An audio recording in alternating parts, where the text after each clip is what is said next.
কিভাবে খুব সহজেই একটা সম্পর্ক থেকে বের হয়ে আসবেন, এই আপুর কথাগুলো শুনেন। আপনার ভালোবাসার মানুষটাকে আপনি ছেড়ে দিতে চাচ্ছেন, একটু দূরত্ব বাড়াতে চাচ্ছেন, আগের মতো এখন আর তাকে ভালো লাগছে না, নাকি পরিবারের কথা ভেবে তাকে দূরে সরিয়ে দিতে চাচ্ছেন, এমন কিছু করতে চাচ্ছেন? তাহলে আসেন আপনাকে কিছু টিপস দেই। ধরুন আপনার কারোর সাথে রিলেশনশিপ ছিল, হঠাৎ করে আপনার মনে হলো যে রিলেশনশিপ থেকে আপনাকে অবশ্যই বের হতে হবে। আর তাছাড়া আপনি তো অনেক বিবেকবান মানুষ, আপনি তো যেন তেন কারণে তাকে ছেড়ে যেতে পারেন না, হুট করে তো তাকে ছেড়ে যেতে পারেন না। তাহলে কি করতে হবে? একটা কজ দেখাতে হবে যে তোমার কারণে আমি রিলেশনশিপ থেকে বের হয়ে আসছেন। প্রথমেই আপনি যেটা করবেন যে তাকে ইগনোর করা শুরু করুন। হঠাৎ করে তার সাথে কথা বলবেন না, ফোন দেবেন না, কোনো কিছু তোয়াক্কাই করবেন না, তার অপছন্দের কাজগুলো করতে থাকবেন। সেই মানুষটা না তখন ছটফট করতে থাকবে, দগদগে ঘা যেমন ঘায়ের মধ্যে যেমন লবণ ছিটা দিলে ছটফট করে তেমন ছটফট করতে থাকবে এবং আপনাকে কন্টিনিউসলি জিজ্ঞেস করতে থাকবে যে আমাকে কেন ইগনোর করছো, কেন ইগনোর করছো, কেন ইগনোর করছো।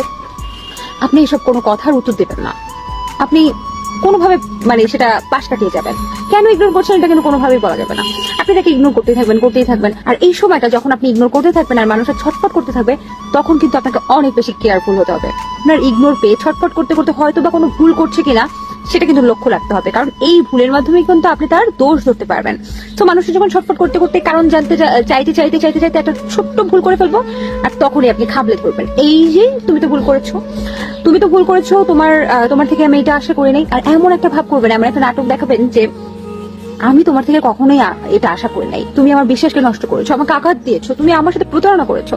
তখন সেই মানুষটা আরো পাগল হয়ে যাবে, ভাববে যে মানসিক ভারসাম্যের মতো ভাববে যে আচ্ছা আমি কি সত্যি কোনো ভুল করেছি।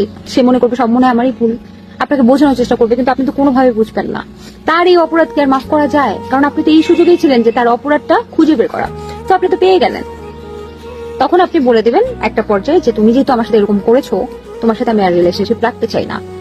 তখন যেটা হবে সেই মানুষটা হয়তোবা বুঝতেই পারবে না যে আপনি আসলে এত বড় পরিকল্পনাকারী, এবং তাকে আপনি এতটাই দোষারোপ করবেন যে সে লজ্জায় আর আপনাকে কিছু বলতেও পারবেন না। আর বলবে কোথা থেকে, আপনি তো সুযোগই দিবেন না বলার। অ্যাট লাস্ট আপনি যুদ্ধে জয়ী হলেন, আপনার যে পরিকল্পনা তাকে ছেড়ে দেওয়া সেটাও সফল হলো। সত্যি কথা বলতে, একটা মানুষকে এইভাবে না ঠকিয়ে তাকে সত্যি বলে ছেড়ে গেলে কি হয়?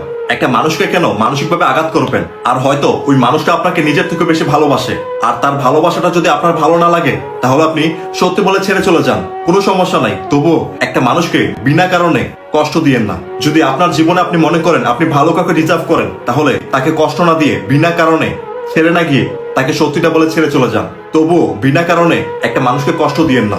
কখনো বর্তমান থেকে ভালো কাউকে আশা করতে যাবেন না, তাহলে আপনি আপনার সব হারাবেন।